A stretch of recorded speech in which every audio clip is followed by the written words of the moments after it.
a 1987 Kawasaki KX250, and I've been having a lot of trouble with getting it to start. I've ended up about 4 turns out on the mixture screw or the air screw, whatever you want to call it, and it'll run after you kick it about 185 times. But I recently got the owner's manual in the mail, the true Kawasaki 1987 KX250 owner's manual for this bike and no other, and figured out that I put the reed block in backwards, or sorry, upside down. And yeah, I'm gonna fix that today. So I didn't do any other build videos on this bike, but I'll zoom out and show it to you after I put the carb back on, after switching the reed block around, if anybody cares to see.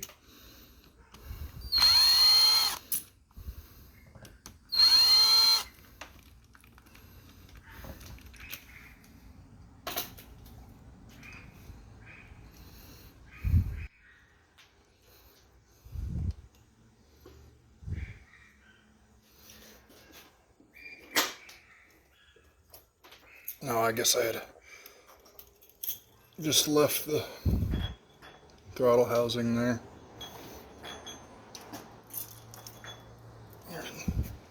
Blade. Just take that out of the way. Be careful of your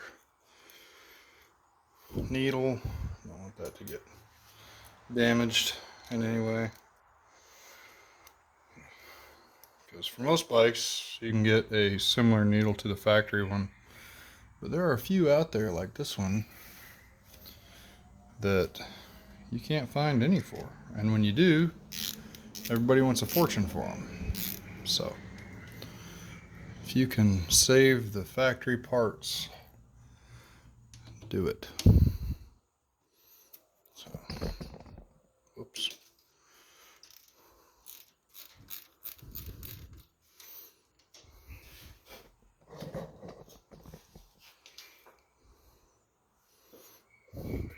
And it's really dumb because if you look at the housing, you can actually tell, if you pay attention, which way it goes in without using the owner's manual. But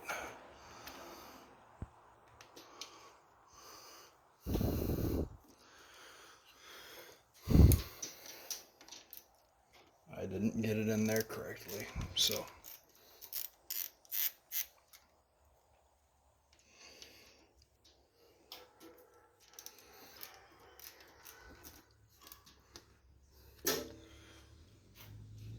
Six bolts.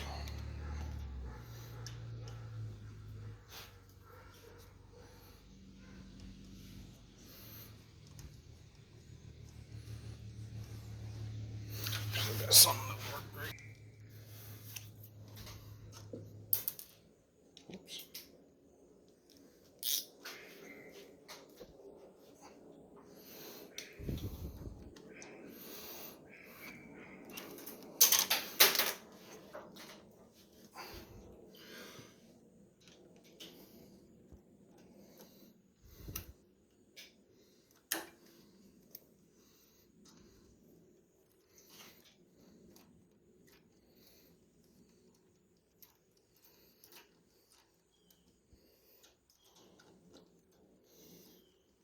Hopefully, after I get this switched around, we're going to take a look at the airflow through it too. Because the theory of mine, and if it's incorrect, this video won't ever make it to YouTube. The theory of mine right now is that things aren't lining up properly, and that is causing a rich condition, which is why it wants to. You don't need choke to start it, and you're kicking it to death. That's why the air screw's out so many turns. It just is not happy. I've ridden it, but it didn't It's not all there. It'll come up on the pipe for a little bit, but it's just not, it's not right. Feels like it's got about half the power it should. I thought I got that one.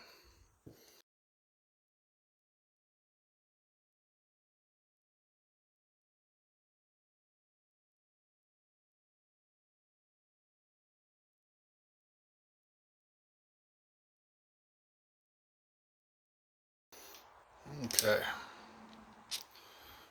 First part of the puzzle anyway. This might not solve it. I don't know. I'm literally just hoping for the best.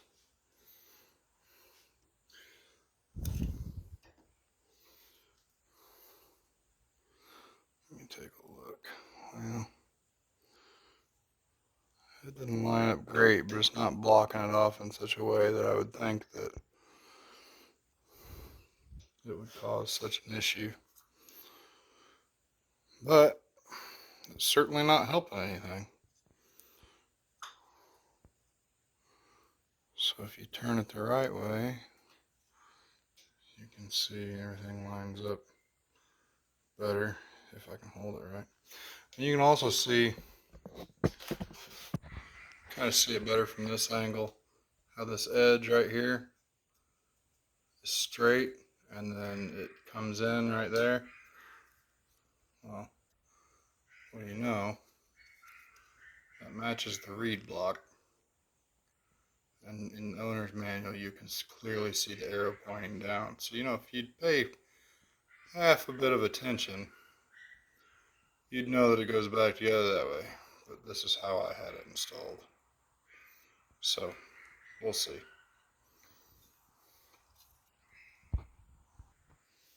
This is the wrong way, and you can just kind of see the misalignment there between the boot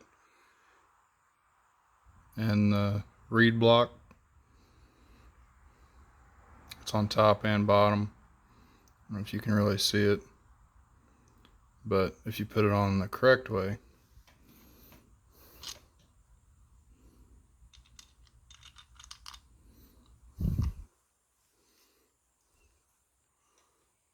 it does line up much better. You don't see that ridge anymore that meets up together good.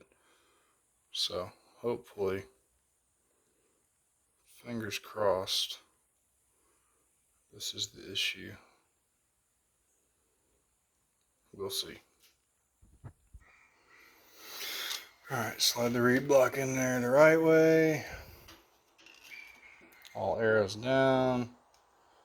Flange surface meets up good. Neat. Before anyone says anything, I know this boot looks like it's cracked. You can see it along the outside in the corners and whatnot. But none of them appear to go all the way through. The camera will focus. None of them appear to be all the way through. So, and I've held up the light and flexed it a little bit, as much as I'm comfortable doing. But we'll see.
finger tight.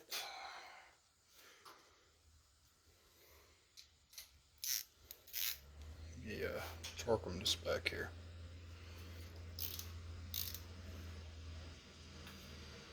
That feels good.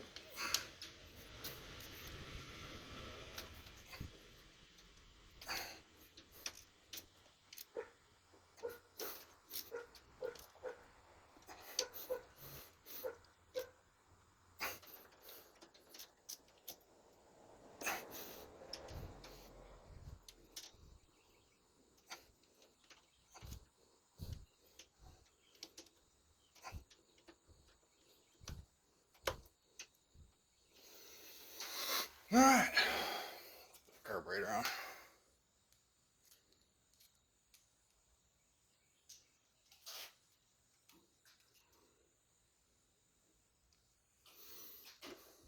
Wrong side.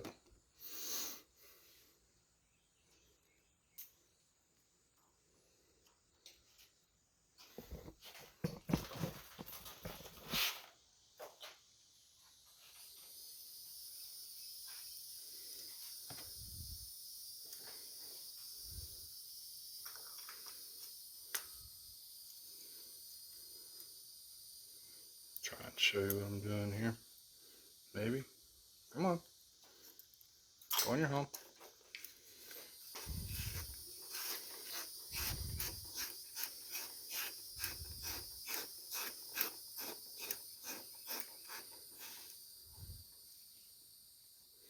Sure.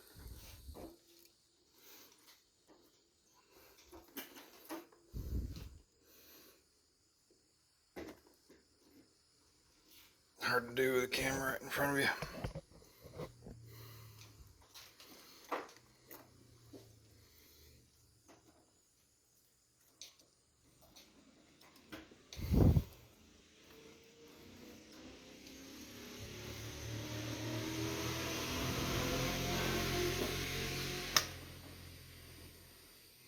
Come on. There she goes.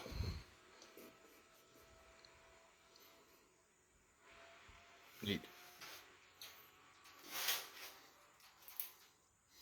I'm sure if anybody ever watches this, everyone will have all sorts of opinions about how I do things. And who knows? Maybe they'll be right.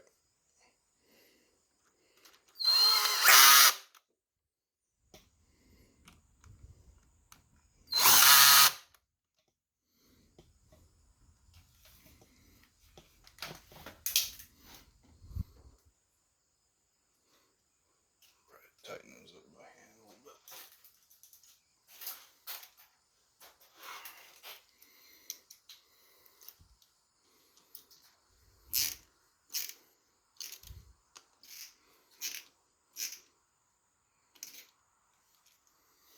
Don't break them.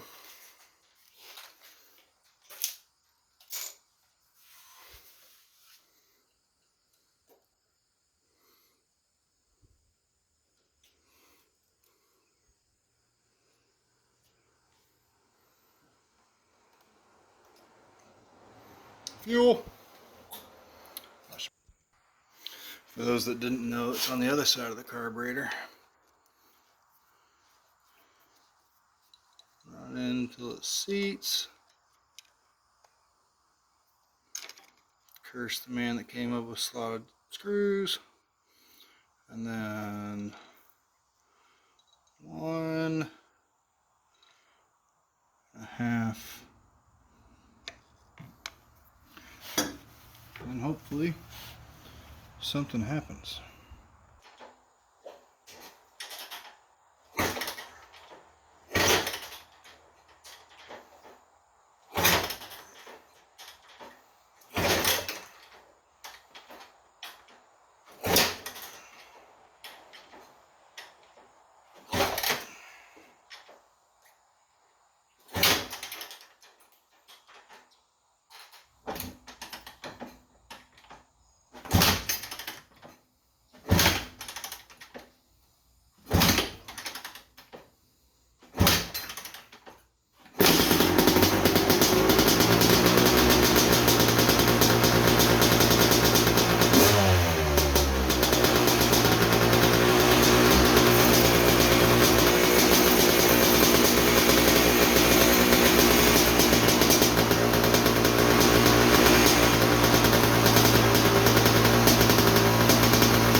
I think I ran out of gas.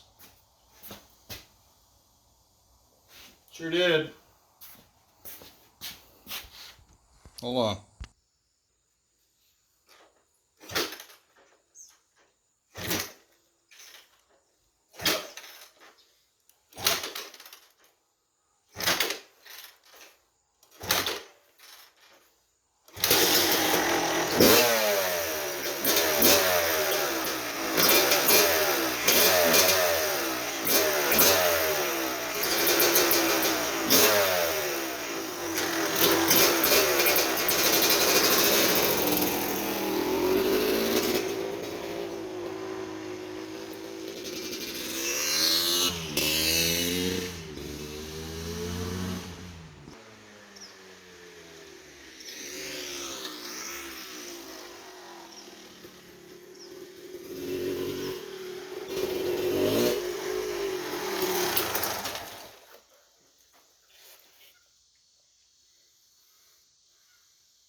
Well, it's not perfect, and it looked awfully rich, but that's about 1,000 times better than it was.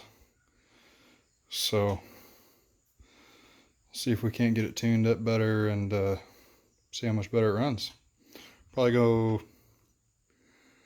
I don't know, half turn, quarter turn in on the air screw, or out. I don't know. I'll have to look. Can't remember. Well, there she is.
Well, it's idling just a touch low.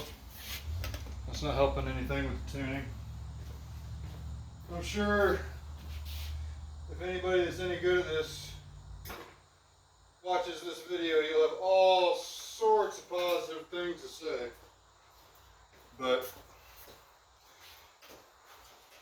I don't know, I'm doing the best I can.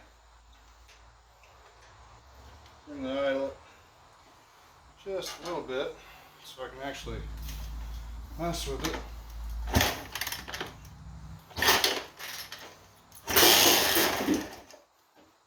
It's already 1,000 times better than it was.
That video was probably a whole lot of things, what not to do, but oh well. I'm gonna get it edited and see when I can get it posted. But it is running 1,000 times better. I've kicked it a fraction of the times that I did before with the reed block upside down. So basically, the moral of the story is read the directions.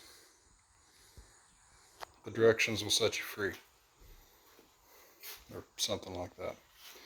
But I've got some new grips for it. Obviously they're not on it. I have the covers and everything for it. I got to get a number plate on the way. Make the shrouds fit better a little bit. I don't like the 87 shrouds, so I went with 88. But they're pretty close. Tighten up chain. Check the torque spec on a few things for real. New seat covers going on it. Finish the tank. But at the beginning of this video, I'll upload a before video of it, just so you can see what I was working with. I call it the Crackasaki because, well, when you see the picture, you'll understand. Don't mind the drift stitches, but need to bleed the brakes better, you know, standard stuff. But there it is. Runs a whole lot better. Thanks for watching.